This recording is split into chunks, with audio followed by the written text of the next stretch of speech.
Hello दोस्तों, नमस्ते, नमस्कार, सत श्री अकाल, अस्सलाम वालेकुम, राम राम। आप सभी का स्वागत है आपके अपने चैनल लर्निंग विद प्रकाश में।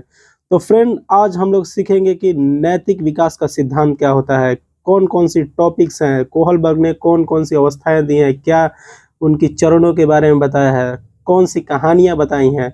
तो फ्रेंड, आप लोग वीडियो के लास्ट तक जुड़े रहिएगा और आज के बाद इस टॉपिक से आपको कहीं भी कभी भी कुछ भी पूछने की जरूरत नहीं है और ना ही कहीं भी आपका कोई भी क्वेश्चन फंसेगा फ्रेंड। हालांकि मैं हर एक टॉपिक पढ़ाने के बाद आपको क्वेश्चन करवा देता हूं। तो फ्रेंड, आप चैनल को सब्सक्राइब कर लीजिएगा और एग्जाम के पहले तक सारे टॉपिक्स क्लियर करवा दूंगा जहां भी आपको प्रॉब्लम होता है फ्रेंड। तो चलिए चलते हैं, हम लोग नैतिक विकास का सिद्धांत जानते हैं क्या होता है। तो जैसा कि आप सभी जानते हैं, यहाँ पर फोटो में देख रहे होंगे आप कि लॉरेंस कोहलबर्ग का फोटो है और इनका जन्म होता है 1927 में, जो कि अमेरिका के न्यूयॉर्क में होता है फ्रेंड। कहाँ होता है? अमेरिका के न्यूयॉर्क सिटी में इनका फ्रेंड होता है। और इन्होंने मोरालिटी के बारे में बताया है, यानी कि नैतिकता के बारे में बताया है कि बच्चे की जो मोरल डेवलपमेंट होती है वो कैसे होती है।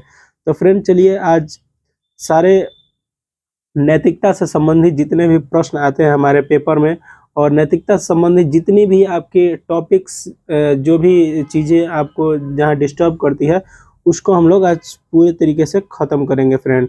तो सबसे पहले तो हम समझते हैं कि नैतिक विकास होता क्या है, यानी कि नैतिकता क्या होती है। तो यहाँ पर जैसा कि आप देख पा रहे होंगे कि नैतिकता का मतलब होता है मोरलिटी। नैतिकता वह गुण है जिसमें हमें सही गलत की पहचान होती है और बच्चा अपने सामाजिक परिवेश से नैतिकता और अनैतिकता सीखता है, यानी कि मोरलिटी और इमोरलिटी।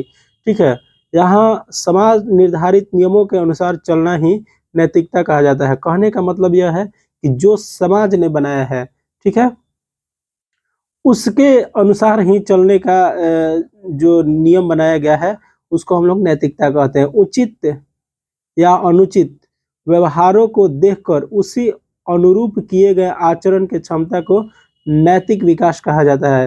यानी कहने का मतलब सीधा सा है कि जो सही गलत का पहचान, जो समाज में जो रूल रेगुलेशंस जो भी बनाए हैं उसके अनुसार अगर आप चल रहे हैं तो नैतिक है, उससे विपरीत काम कर रहे हैं तो आप अनैतिक हैं।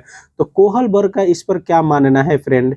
ठीक है, चलिए हम लोग देखते हैं आगे कोहलबर्ग के बारे में। ठीक है, लॉरेंस कोहलबर्ग अपने प्रयोग में छोटी कथाओं को रखते थे, ठीक है, और नैतिक समस्याओं के संबंध में प्रश्न पूछते थे। कैसी कथाओं को रखते थे फ्रेंड?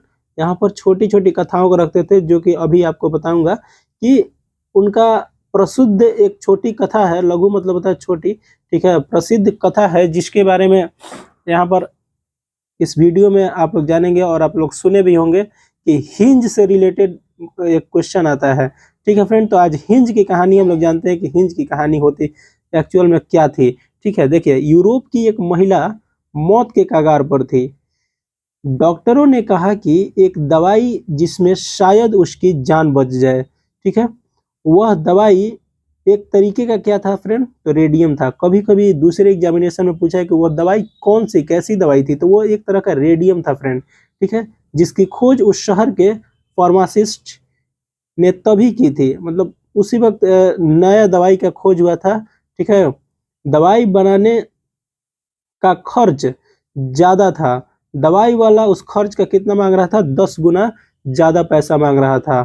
औरत का इलाज करवाने के लिए उसके पति हिंज, देखिए यही कहानी आता है, हिंज उन सभी के पास गया जिसे वह जानता था, यानी कि अपने रिलेटिव्स के पास, अपने जिसको भी जानता था, दोस्त, फ्रेंड, मित्र, सबसे पैसा मांगा। लेकिन क्या हुआ कि पैसा का जो उपलब्ध हो पाया वो दवाई के दाम से क्या हुआ? कम हुआ। उतना पैसा हुआ नहीं व्यवस्था जितना चाहिए था। ठीक है, दवाई वाले के पास गया वो, ठीक है, वो कहाँ गया? फार्मासिस्ट के पास गया। कहा कि मेरी पत्नी क्या है? मरने वाली है, उस दवाई को सस्ते में दे दे। ठीक है, सस्ते में, उससे बोला कि सस्ते में दे दो, फार्मासिस्ट से बोला, उसके बाकी पैसे बाद में दे देगा। लेकिन क्या किया? फार्मासिस्ट नहीं माना। ठीक है, दवाई वाले ने कहा कि मैंने यह दवाई खोजी है और इसे बेचकर मैं पैसा कमाऊंगा। हिंज ने मजबूर होकर मौका पाते ही क्या किया? दुकान तोड़कर और अपनी पत्नी के लिए दवाई चुरा लिया। ठीक है फ्रेंड, तो यह कहानी के माध्यम से दो चीजों के बारे में इन्होंने बताया, नैतिक दुविधा और नैतिक तर्कना। ठीक है, कहने का मतलब यह है कि ये परिस्थितियों के बारे में बताते हैं कि जो हमारी नैतिकता कार्य करती है वो हमारी परिस्थिति किस वक्त की कैसी है, इस पर डिपेंड करती है कि हमें नैतिक होना चाहिए या अनैतिक होना चाहिए। कार्य के हिसाब से ये अनैतिक कार्य है। जो हिंज ने कार्य किया वो एक तरह से अनैतिक, चोरी करना अनैतिक है, लेकिन ये किस परिस्थिति में किया और क्यों किया ये एक्चुअल में नैतिक कार्य के अंदर आएगा फ्रेंड। ठीक है, तो इसी को दो संज्ञा देते हैं कोहलबर्ग। ठीक है ना, जिसको कि हम लोग क्या कहते हैं, नैतिक दुविधा और नैतिक तर्कना। ठीक है, तो नैतिक दुविधा और नैतिक तर्कना क्या होता है फ्रेंड, तो देखिए हम लोग समझते हैं कि नैतिक दुविधा नैतिक तर्कना क्या होता है। ठीक है, नैतिक दुविधा क्या थी, सही और गलत के बारे में फैसला लेना। ये उस वक्त की बात है जब एक तरफ उसकी वाइफ बीमार थी और एक तरफ वो चोरी करता तो पुलिस पकड़ लेती। ठीक है, तो यहाँ पर उसके दोनों के बीच में उसको फैसला लेना था कि मुझे करना क्या है। तो उसने सोचा कि चलिए पुलिस पकड़ेगी तो कुछ दिन बाद चोरी का मामला है तो 5 साल बाद छूट जाएगी, कम से कम एक जीवन तो बच जाएगा, मेरी वाइफ तो बच जाएगी, मेरे बच्चे तो बच जाएंगे। ठीक है, तो ये दुविधा उत्पन्न हो गई। ठीक है, तो वैसी स्थिति में इसने अपना डिसीजन लिया कि चोरी ही कर लेता हूँ। ठीक है, प्रक्रिया को नैतिक दुविधा कहते हैं। जैसे कि देखिए हिंज क्या किया, एक मिनट, अगर लिखा हुआ है, अगर नहीं, हिंद अगर चोरी करेगा तो पुलिस पकड़ लेगी और चोरी नहीं करता तो उसकी वाइफ क्या हो जाती, मर जाती। ठीक है, और नैतिक तर्कना क्या होता है, नैतिक तर्कना यह होता है कि सही और गलत में से किसी एक को चुनना नैतिक तर्कना कहते हैं। ठीक है, दुविधा जो दोनों में फंस जाए और दोनों में से एक को किसी पर डिसीजन ले ले उसको तर्कना कहते हैं फ्रेंड। चलिए, तो इतना समझ गए क्या होता है। चैनल को सब्सक्राइब कर लीजिएगा फ्रेंड और हमसे जुड़ जाइएगा, और हमारे टेलीग्राम चैनल पर भी जुड़ जाइएगा, उसका भी नाम है लर्निंग विद प्रकाश। ठीक है, अब देखिए नैतिक विकास ने कुछ नैतिकता की अवस्थाएं दी हैं। ठीक है, तो नैतिक विकास की कौन कौन सी अवस्थाएं हैं, क्या है, सबके बारे में समझते हैं, जो कि आपको एग्जाम में बहुत ज्यादा ही कंफ्यूज करते हैं। तो फ्रेंड आज के बाद आपको कंफ्यूज नहीं होइएगा कभी भी। ठीक है, और एग्जाम में आराम से आप क्वेश्चन मार पाइएगा, आप समझ पाइएगा, उस वक्त मेरी बातें याद आएंगी कि सर ने बताया था।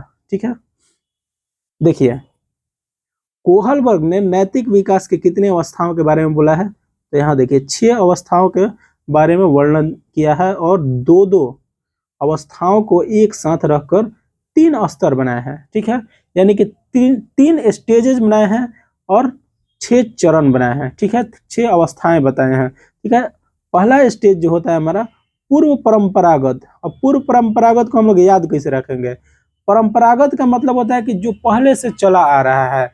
तो पहले से चला आ रहा है, पूर्व मतलब पूर्व से पहले का चला आ रहा है, यानी कि आप ऐसे याद रखिए पास्ट, प्रेजेंट और फ्यूचर। ठीक है, पास्ट, प्रेजेंट और फ्यूचर। ठीक है, ऐसे हम लोग याद रखते हैं, हमने तो ऐसा ही याद रखा है और आप भी ऐसा ही याद रखिएगा। ठीक है, तो पूर्व, देखिए पूर्व मतलब क्या होता है, पास्ट। ठीक है, पूर्व परंपरागत या रूढ़िगत, यहाँ पर रूढ़िगत लिखा हुआ है ना, तो रूढ़िगत का मतलब यही होता है कि जो पहले से हमारी रूढ़िवादी धारणाएं चली आ रही हैं वो। तो परंपरागत और रूढ़िगत लिखेगा तो कोई दिक्कत नहीं है, आप समझ जाइएगा परंपरागत और रूढ़िगत का मतलब यही होता है कि जो पहले से धारणाएं चली आ रही हैं, यानी कि पूर्व में चली आ रही थी धारणाएं। ठीक है, तो वो होता है। ठीक है, और परंपरागत का मतलब यही होता है, लेकिन यहाँ पर नैतिक विकास के परिप्रेक्ष्य में यूज किया गया है, तो उसको हम लोग समझेंगे कि नैतिक विकास के परिप्रेक्ष्य में कैसे क्या जो कोहलबर्ग ने अपना कॉन्सेप्ट दिया है। ठीक है, और इसको इंग्लिश में कहते हैं प्री कन्वेंशनल, प्री मतलब पहले ही होता है। ठीक है, अब आइए पूर्व यहाँ पर हो गया, और अगला कैसे याद रखेंगे, पूर्व को हटा देंगे, ओनली याद रखेंगे क्या, परंपरागत। पूर्व को यहाँ से हटा देंगे, रूढ़िगत याद रखेंगे, और यहाँ पर प्री को हटाकर सिर्फ कन्वेंशनल याद रखेंगे, हो गया। ठीक है, और उत्तर मतलब होता है फ्यूचर, उत्तर मतलब होता है बाद में। ठीक है, तो उत्तर का मतलब क्या होता है, बाद में। ठीक है, तो यही याद ही नहीं रहता सबसे पहले तो बहुत सारे बच्चों को। ठीक है ना, तो नहीं याद रखता तो ऐसे पास्ट, प्रेजेंट और फ्यूचर से आप याद रख सकते हैं। ठीक है, तो परंपरागत, रूढ़िगत और पोस्ट मतलब होता है बाद में। ठीक है, तो यहाँ पर कन्वेंशनल। अब देखते हैं कि ये सब होता क्या है। ठीक है, तो सबसे पहले हम लोग पढ़ेंगे कि पूर्व परंपरागत या फिर पूर्व रूढ़िगत अवस्था क्या है। देखिए, जब बालक किसी बाहरी तत्व मतलब समझ रहे हैं, जीन पियाजे का जो हम लोग पढ़े थे, जो परायतता, ठीक है ना, उसी से संबंधित ये है, जो कि पराये लोग से प्रभावित होता था। अगर जीन पियाजे का नैतिक विकास का सिद्धांत आपने नहीं पढ़ा है या फिर नहीं जानते हैं, तो आप मेरे चैनल पर विजिट करके देख लीजिएगा, नहीं तो मैं अभी डिस्क्रिप्शन बॉक्स में वो भी आपको डाल दूंगा। ठीक है, वहां से आप देख सकते हैं फ्रेंड। ठीक है, तो बाहरी तत्व या किसी भौतिक तत्व यानी कि बाहरी चीजों से के संदर्भ में किसी आचरण को नैतिक अथवा अनैतिक माना जाता है। ठीक है, तो उसकी नैतिक तर्क प्री कन्वेंशनल या पूर्व परंपरागत स्तर की कही जाती है। कहने का मतलब यह है कि बच्चे जब जन्म लेते हैं तो वो तो उस वक्त ना नैतिक होते हैं और ना अनैतिक होते हैं। नैतिक और अनैतिक होने का जो नैतिक और अनैतिक जो बच्चे होते हैं वो कितने साल से होते हैं, तो 4 साल से होते हैं। तो 4 साल वाला जो उम्र होता है ना, वो पहला अवस्था होता है। ठीक है, तो ये दूसरे से प्रभावित होते हैं। ठीक है ना, दूसरा कोई कहेगा ना तो उसी तरीके से कार्य करेंगे, दूसरे के डर से या दूसरे के प्यार से। ठीक है ना, दूसरे को दिखाने के लिए या फिर ये, तो वो सब होता है आपका नैतिक पूर्व परंपरागत अवस्था में। ठीक है, और इसको 2 चरण में बांटा गया था, यानी कि इसकी 2 स्तर बताए गए हैं। सबसे पहला स्तर क्या है, दंड और आज्ञा पालन। ठीक है, इसके नाम से ही पता चल रहा होगा कि सबसे पहला क्या है, दंड और आज्ञा पालन। और इसको दूसरा है अहंकार की अवस्था, जिसको हम लोग एक और नाम से जानते हैं, साधनात्मक सापेक्षवादी उन्मुखता के नाम से जानते हैं। तो चलिए फ्रेंड, यहाँ पर हम लोग एक एक करके दोनों को समझ जाते हैं क्या होता है। देखिए, दंड और आज्ञा पालन, देखिए सिंपली बता देते हैं। बच्चा जो आज्ञा का पालन करेगा ना, वो क्यों करेगा, दंड के कारण करेगा, कि अगर मैंने कार्य नहीं किया तो मम्मी या पापा जो भी घर में है हमको पीट देंगे। ठीक है, तो इसीलिए कोई भी कार्य बच्चे को दिया जाता है तो डर की वजह से करता है। ठीक है, उसी को हम लोग दंड और आज्ञा पालन सिंपली याद रखिएगा फ्रेंड। ठीक है, तो देखिए यहाँ पर वही लिखा हुआ भी होगा, इस अवस्था में बच्चे का चिंतन दंड से प्रभावित होता है। ठीक है, क्या होता है, दंड से प्रभावित होता है। उसको लगता है ना कि कोई हमको क्या करेगा, आकर पीट ना दे। ठीक है फ्रेंड, परिवार के सभी सदस्य बच्चे को कुछ कार्य करने के आदेश देते हैं। परिवार में कोई भी उससे बड़ा होना चाहिए, ठीक है, कुछ कार्य करने के लिए देंगे। ठीक है, 4 साल से ऊपर के बच्चे का बात कर रहे हैं हम यहाँ पर। ठीक है, क्योंकि बच्चा तो जब जन्म लेता है शैशवावस्था में नैतिक अनैतिक कुछ नहीं होता है वो। ठीक है, इन आदेशों का पालन न करने पर बच्चे को दंडित किया जाता है। जैसे मान लीजिए कि होमवर्क दे दिया गया बच्चे को, ठीक है ना, कि तुमको आज ABCD लिख कर दिखा देना है। ठीक है, तो वो क्यों करता है कि अगर नहीं लिखे तो मम्मी क्या करेगी, पीटेगी। ठीक है, चाहे कोई भैया दे दिया या फिर पापा दे दिए तो उसको वो डर से करेगा। ठीक है फ्रेंड, इसलिए बच्चा यह सोचता है कि दंड से बचने के लिए आदेश का पालन करना अनिवार्य है। ठीक है, बच्चा यहाँ पर आदेश का पालन डर की वजह से करता है। ठीक है, अनिवार्य है। कम आयु और अपरिपक्व होने के कारण बच्चा किसी कार्य को क्या करता है क्योंकि वह दंड से डरता है, अर्थात आज्ञाओं का पालन इसलिए करता है कि वो दंडित ना हो। ठीक है, तो कोई भी आज्ञा का पालन करता है, जो भी अपना होमवर्क बनाता है, तो वहाँ पर बच्चे क्या करते हैं, दंड की वजह से करते हैं, यानी कि उनको मार ना पड़ जाए इस वजह से करते हैं। ठीक है, तो अभी आप लोग भी थोड़ा अप्लाई करके देखिएगा। जो बच्चे होंगे जो स्कूल नहीं जाते होंगे लेकिन 4 साल 5 साल के बच्चे होंगे, उनको थोड़ा होमवर्क देकर देखिएगा और स्ट्रिक्ट तरीके से कहिएगा कि तुमको आज रात को बना देना है, नहीं तो समझ जाना। तो वो बच्चे क्या करेंगे, वो बच्चे बिल्कुल बनाएंगे। ठीक है, नहीं तो उनको लगता है कि पीट दिया जाएगा। अब आता है अगला अवस्था होता है साधनात्मक सापेक्षवादी उन्मुखता, या फिर इसी को कहते हैं ईगो की अवस्था। ठीक है, स्टेज ऑफ ईगो। ठीक है, इसमें होता है ये कि जैसा उसके साथ व्यवहार आप कीजिएगा वैसा वो आपके साथ व्यवहार करेगा। ईगो दिखाइएगा, ईगो दिखाएगा। ठीक है, अगर उसको कोई चीज अच्छा नहीं लगेगा तो फिर वो नहीं करेगा, ठीक है। थोड़ा सा जिद्दी प्रवृत्ति का है, क्योंकि यहाँ पर बच्चा थोड़ा बड़ा हो जाता है, ठीक है। तो इस अवस्था को जैसे को तैसा भी कहा जाता है, कि अगर कोई उसका पेंसिल तोड़ दिया तो वो भी उसका पेंसिल तोड़ेगा, ठीक है। कोई उसको मार दिया तो वो भी उसको मारेगा, ठीक है। मतलब कोई उसका बुक फाड़ दिया, ठीक है, तो वो भी तो दूसरा बच्चा भी क्या करेगा, उसका बुक फाड़ देगा, ठीक है। वो वैसा ही व्यवहार करता है, ठीक है। इसलिए इसको हम लोग कहते हैं जैसे को तैसा, या फिर इसको साधनात्मक सापेक्षवादी उन्मुखता भी कहते हैं, ठीक है फ्रेंड।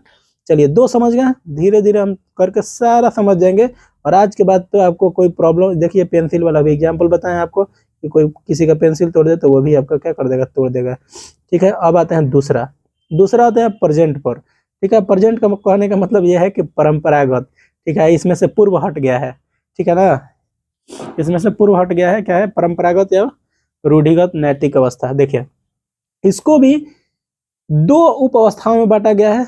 एक होता है अच्छा लड़का अच्छी लड़की अभिविन्यास, ठीक है। जहां पर अच्छा लड़का अच्छी लड़की अभिविन्यास कहने का मतलब है कि अपने आप को शो करता है, इसको प्रशंसा की अवस्था भी कहा जाता है, ठीक है। इसको क्या कहा जाता है, प्रशंसा की अवस्था। और दूसरा है कानून एवं व्यवस्था उन्मुखता, यानी कि यहाँ पर थोड़ा बच्चे व्यवस्था, कानूनी रूप से, या फिर जो भी समाज के रूल रेगुलेशन बनाए गए हैं उसके बारे में समझ पाता है, ठीक है। यहाँ पर देखिए, सामाजिक, इसको एक और नाम से जाना जाता है, सामाजिक व्यवस्था के प्रति सम्मान, यानी कि जो भी समाज में चीजें, मानदंड बनाए गए हैं, ठीक है ना, तो उन सारे मानदंडों के प्रति वो अपना सम्मान व्यक्त करता है फ्रेंड, ठीक है। तो चलिए एक एक करके दोनों समझ जाते हैं, ठीक है। और कभी भी आज के बाद दूसरा वीडियो तो देखने की जरूरत ही नहीं पड़ेगा, और एग्जाम में डिट्टो क्वेश्चन आएगा इधर से, ठीक है फ्रेंड। तो देखते हैं पहला क्या है, अच्छा लड़का अच्छी लड़की अभिविन्यास या प्रशंसा की अवस्था क्या होती है।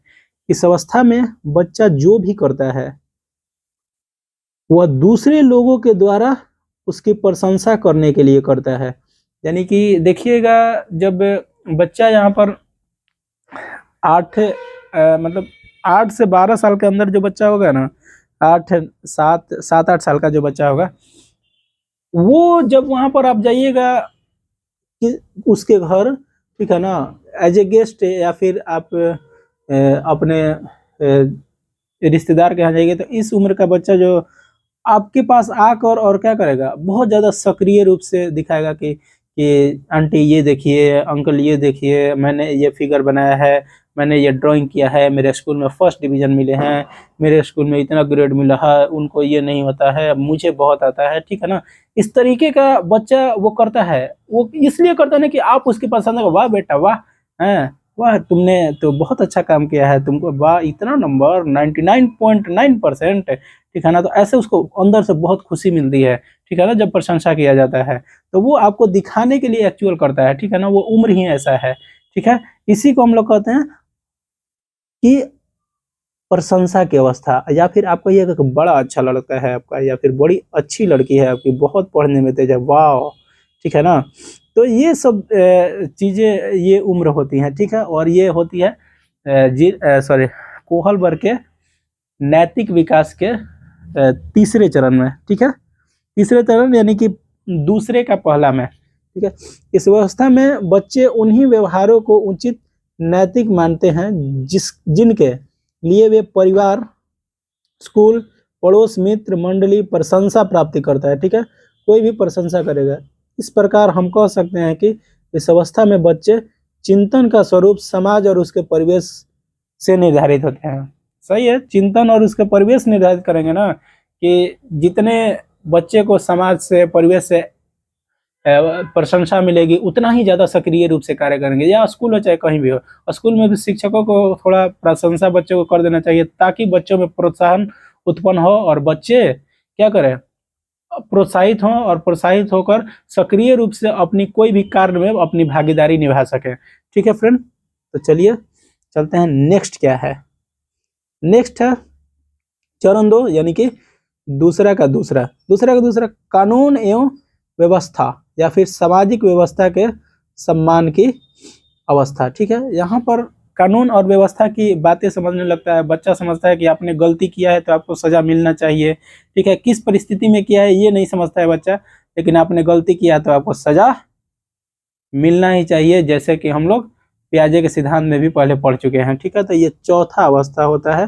ठीक है, या फिर यूं कहें कि परंपरागत नैतिक विकास के जो दूसरा चरण है उस वो है। ठीक है, यह अवस्था यह सुनिश्चित करने पर केंद्रित है कि सामाजिक व्यवस्था बनी रहे। ठीक है, यहाँ पर बच्चे ये समझते हैं ना कि जो समाज में व्यवस्थाएं चल रही हैं, जो रूल हैं, रेगुलेशन है, वो किसी के तोड़ने के बस की बात नहीं है और ये बनी ही रहनी चाहिए। अगर कोई तोड़ता है तो उसको सजा मिलनी चाहिए। ठीक है, नियमों का पालन करके, अपने कर्तव्य का पालन करते हुए, अधिकार का सम्मान करके कानून और व्यवस्था बनाए रखने का ध्यान केंद्रित किया जाता है। यहाँ पर बच्चा सिर्फ नियम और कानून के बारे में सोचता है, किस परिस्थिति में कोई कार्य हो रहा है उसके बारे में नहीं सोचता है। कौन सी परिस्थिति में कोई गलती किया है तो वो सही है या गलत है, यानी कहने का मतलब कि उसमें आलोचनात्मक चिंतन की क्या होती है, कमी होती है। ठीक है, तो ये फ्रेंड समझ गए क्या होता है, कानून और व्यवस्था रखने पर जोर दिया जाता है, ना कि यहाँ पर बच्चा ये समझ पाता है कि कौन सी परिस्थिति है, क्या है। आलोचनात्मक चिंतन उसमें नहीं रहती है। ठीक है, उसमें थोड़ा सा अभाव रहता है आलोचनात्मक चिंतन का मतलब होता है कि जो सही गलत की पहचान होती है। ठीक है फ्रेंड, उसको आलोचनात्मक चिंतन कहते हैं। ठीक है, अब आते हैं सबसे अंतिम अवस्था जो है, जो कि उत्तर परंपरागत, यानी कि हमारे भाषा में हम लोग समझते आ रहे हैं कि जिसको कि हम लोग फ्यूचर कहते हैं। ठीक है ना, यानी कि वहां से अभी उत्तर ऐड हो गया इसमें, पूर्व, फिर उसके बाद उसमें जो लगेगा परंपरागत और उत्तर परंपरागत, बस याद रहेगा आराम से, बहुत आसान है।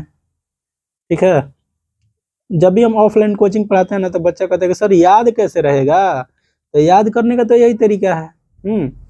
आराम से वो 3 को याद कर लीजिए, फिर तीनों का 2-2 याद कर लीजिए। ठीक है, और जो भी ऑफलाइन में पढ़ते हैं सबको लगभग याद मैं करवा ही देता हूँ। ठीक है, और आप लोग को भी याद हो जाएगा, 2-3 बार वीडियो देखिएगा, आराम से याद हो जाएगा। ठीक है, अब आइए उत्तर परंपरागत पर चलते हैं। इसको भी 2 अवस्थाओं में बांटा गया है। ठीक है, देखिए तीसरे स्तर को 2 अवस्थाओं में बांटा गया। सामाजिक अनुबंध, क्या सामाजिक अनुबंध और सामाजिक समझौते की अवस्था। ठीक है, देखिए सामाजिक अनुबंध का मतलब होता है, अनुबंध मतलब होता है बंधना। ठीक है ना, यानी कि समाज से बच्चा यहाँ पर बंधता है, यानी कि समाज से बच्चा यहाँ पर क्या करता है, जुड़ता है। ठीक है फ्रेंड, इसीलिए इसका सामाजिक अनुबंध नाम है। ठीक है, और सामाजिक समझौता यानी कि समाज के जो समझौता है या फिर समाज से ये समझौता कर पाता है।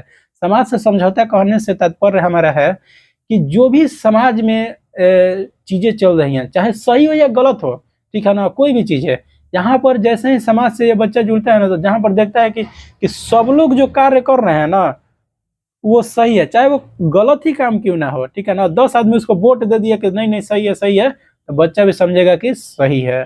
ठीक है, ये यहाँ पर विरोध नहीं कर पाता है बच्चा। कोई नियम ऐसा बना गया है जो कि समाज के लिए खराब है, या फिर किसी व्यक्ति पर्सन के लिए क्या है वो उतना सही नहीं है, या फिर वो रूढ़िगत जो व्यवस्था है, ठीक है ना, जो रूढ़िगत चीजों को क्या करता है, बढ़ावा देता है, वहां पर बच्चा ये विरोध नहीं कर पाता है, क्योंकि समाज ने उस तरीके का बनाया है। अभी भी बहुत सारा देखते होंगे गांव में भूत वूत, ठीक है ना, या फिर जितनी भी बहुत सारी कुरीतियां हैं, दहेज प्रथा, ये सब चीजें, उसको बच्चा क्या करता है, उसको बच्चा विरोध नहीं कर पाता है। ठीक है, जो समाज ने समझौता कर दिया, जो समाज ने बता दिया, ठीक है ना, कि ये सही है, 10 आदमी मिल के 20 आदमी मिल के वोट ले लिया कि ना ना वो गलत किया है, तो बच्चा भी कहना ना सही एकदम गलत किया है, ठीक है ना, उसको सजा मिलना चाहिए, उसको वो अपना दिमाग नहीं लगा पाता है। ठीक है ना, तो वोट के आधार पर यहाँ पर बच्चा सोचता है। ठीक है, तो ये 5वां अवस्था है। ठीक है ना फ्रेंड, जिसका जितना ज्यादा मत है वो उसको मान लेगा। ठीक है, यही होता है सामाजिक अनुबंध। ठीक है, इस स्तर पर लोगों का मानना है कि समाज को बनाए रखने के लिए कानून के नियम महत्वपूर्ण है, लेकिन समाज के सदस्य को इन मानकों पर सहमत होना चाहिए। देखिए यही ना बोल रहे थे कि समाज के जो भी सदस्य हैं, ठीक है, उस पर सहमत होने चाहिए। ठीक है, जो भी नियम, गांव के एक अलग से नियम होता है। ठीक है, बहुत सारा देखिएगा समाज का जो होता है ना, वो अलग अलग समाज के अलग अलग रूल्स हैं, ठीक है, हिंदू मुस्लिम सिख ईसाई चाहे कोई भी, और बहुत सारे, तो वो सब चीजें जो होती हैं वो बच्चा समझ जाता है कि नहीं नहीं ये हमारे लिए बनाई गई है, ये उनके लिए बनाई गई है, ठीक है। तो ये सब चीजें समझ पाता है बच्चा, ठीक है ना, और समझ कर जिस पर ज्यादा सहमति होता है उसको वो भी मान लेता है, ठीक है। तो समझ गए इसको क्या कहते हैं, सामाजिक अनुबंध, कि जिस पर सबका सहमति हो वही बच्चा यहाँ पर समझ जाएगा, यहाँ पर विरोध विरोध नहीं करता है बच्चा, ठीक है। चलिए नेक्स्ट देखते हैं हम लोग। आप देखिए यहाँ पर ये होता है सबसे लास्ट वाली अवस्था, और जो कि बहुत ही इंपॉर्टेंट है। देखिए यहाँ पर होता है ये है कि सार्वभौमिक नैतिक सिद्धांत उन्मुखता। सार्वभौमिक नैतिक सिद्धांत का मतलब होता है कि सभी तरह से सर्वगुण संपन्न, परिपक्व, और यहाँ पर देखिए इसको एक और नाम से जाना जाता है, क्या, विवेक की अवस्था। क्या कहते हैं इसको, विवेक की अवस्था। यानी कि यहाँ पर बच्चा के अंदर विवेक आ गया है, बच्चा के अंदर बुद्धि आ गई है, बच्चा सोच पाएगा, बच्चे में आलोचनात्मक चिंतन आ गई है, बच्चे सही गलत की पहचान कर पाएंगे, बच्चे को ये समझ में आएगा कि कोई भी आदमी कोई निर्णय लेता है तो वो किस परिस्थिति में लेता है, किस होशो हवास में लेता है, ठीक है ना। हिंज ने जो कार्य किया था वो कौन से हवास में किया था, क्या किया था, ठीक है ना। यो हिंज का भी कहानी बताया ना, वो अगर किया था तो सही किया था कि गलत किया था, ठीक है ना, सही किया था तो क्यों किया था, ठीक है, गलत किया था तो क्यों किया था, करना चाहिए था कि नहीं करना चाहिए था, ठीक है फ्रेंड। तो यहाँ पर जो बच्चा होता है ना एकदम बौद्धिक रूप से, मानसिक रूप से, सामाजिक रूप से, ठीक है, संज्ञानात्मक रूप से हर तरह से परिपक्व हो जाता है बच्चा, इसीलिए इसको कहते हैं सार्वभौमिक। सार्वभौमिक मतलब होता ही है हर तरीके से, ठीक है ना। तो कोहलबर्ग का लास्ट चरण ये है, ठीक है, यानी कि तीसरा का दूसरा है, ठीक है। कोहलबर्ग के नैतिक तर्क का अंतिम स्तर है, ठीक है, सार्वभौमिक नैतिक सिद्धांत और अमूर्त तर्क। अमूर्त तर्क मतलब कि वो सिर्फ सामने और मानकों को देख कर नहीं कर पाएगा, ठीक है ना। जो भी सामने घटनाएं घट रही हैं, चाहे 10 लोग वोट दे दिए ना और गलत है वो, तो यहाँ पर लड़का क्या कहेगा कि नहीं गलत है, ठीक है, सही नहीं कह देगा। 100 लोग कहे ना कह दे कि नहीं ये रूल गलत नहीं है, समाज क्यों ना कह दे कि ये रूल गलत नहीं है, लेकिन फिर भी बच्चा कहेगा कि नहीं 100 लोग गलत है लेकिन ये रूल गलत है, मेरे हिसाब से तो गलत है, ठीक है ना। यानी कि अमूर्त तर्क कर पाता है, अपने विचारों से किसी भी निर्णय पर पहुंच पाता है बच्चा, ठीक है। इस स्तर पर लोग निर्णय के इन आंतरिक सिद्धांतों, आंतरिक सिद्धांत मतलब अंतिम सिद्धांत, ठीक है, का पालन करते हैं, भले ही वे कानून नियम का विरोध क्यों ना करता है। यही ना अभी बता रहे थे कि कोई भी कानून, कोई भी नियम, अगर जैसे अभी मान लीजिए कि फिलहाल का ले रहे हैं हम लोग कि दहेज प्रथा मान लीजिए ले लिए, ठीक है, दहेज प्रथा एक तरह से गलत है, तो गलत है लेकिन समाज में आदमी ले रहा है, ठीक है।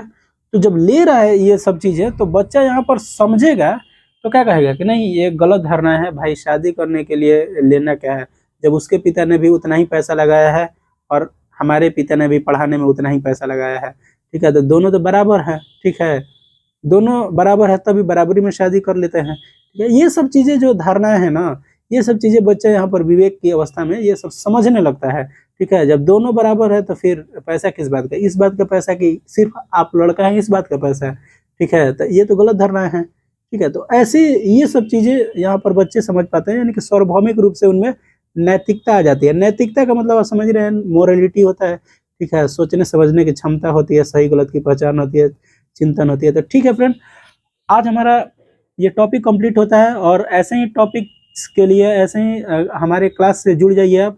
और पर डे क्लास आता है हमारा, कल थोड़ा तबीयत खराब हो गया था इसलिए नहीं आ पाया था, लेकिन हम कोशिश करते हैं कि पर डे आपका कोई ना कोई टॉपिक आपको क्लियर करवा दिया जाए, ताकि आपको एग्जाम में कभी भी कहीं भी प्रॉब्लम ना हो और आराम से आप एग्जाम को पार करके चले आइए। ये सिर्फ सीटेट के एग्जाम में नहीं, जितने भी टीचिंग एग्जाम से रिलेटेड क्वेश्चन होते हैं या फिर जितना भी टीचिंग एग्जाम होता है उस सब में आपको कार्य करेगा, ठीक है फ्रेंड। तो हमसे जुड़ने के लिए आप यहाँ पर हमारे चैनल को सब्सक्राइब कर सकते हैं, जिस चैनल का नाम आपको पता ही है, लर्निंग विद प्रकाश, और हमारे टेलीग्राम चैनल से जुड़ सकते हैं, ठीक है, और उस पर हम अपना PDF और ये सब स्टडी मटेरियल आपको प्रोवाइड करवाते रहते हैं। तो फ्रेंड आप हमारे टेलीग्राम चैनल से जुड़ जाइए, उसका भी नाम क्या है, हमारे चैनल का नाम सही है लर्निंग विद प्रकाश, और वहाँ पर PDF और जो भी जितने भी वीडियोज़ हैं वो भी मिल जाएंगे, PDF मिल जाएंगे, क्यूज होता रहता है, ठीक है, वो आपको सब चीज़ वहाँ पर प्रोवाइड करवा दिया जाता है फ्रेंड। तो चलिए आज के लिए इतना ही, और मिलते हैं अगले क्लास में। तब तक के लिए आप अपना तैयारी करते रहिए, ठीक है दोस्तों। वीडियो को देखने के लिए बहुत बहुत धन्यवाद। Thank you, bye bye.